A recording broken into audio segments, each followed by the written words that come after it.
পরীক্ষার জন্য 7টা দিন সময় পেলাম রে মাবুদ। আজকে মনে হয় কালকে পড়বো, কালকে মনে হয় পরশুদিন পড়বো।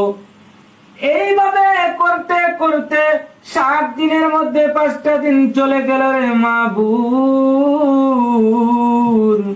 আজকে যখন জীবনের প্রতি গভীর মায়া দয়া করে পড়ার টেবিলে বসলাম রে মাবুদ,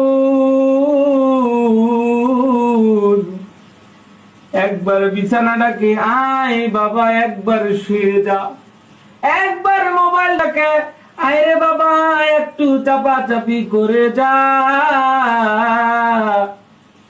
অতঃপর গভীর আগ্রহ নিয়ে যখন হিস্ট্রিক্যাল থট নিয়ে পড়ার টেবিলে বসলাম রে মাবুদ, একবার পড়ি উমায়া খেলাফত, আরেকবার পড়ি আব্বাসীয় খেলাফত।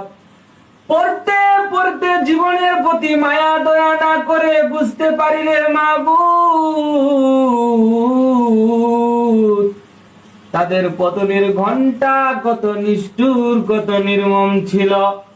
আয় রব্বুল আলামিন, আজকে আমি ফাঁকিবাজি করেছি, পড়ি নাই,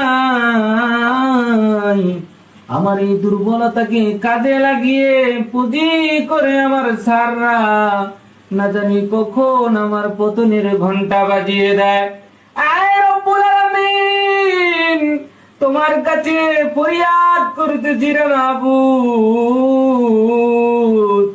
এইবার আমার মেধাকে খুলে দাও, পরবর্তী সময়ে আর আমি ফাঁকিবাজি করব না।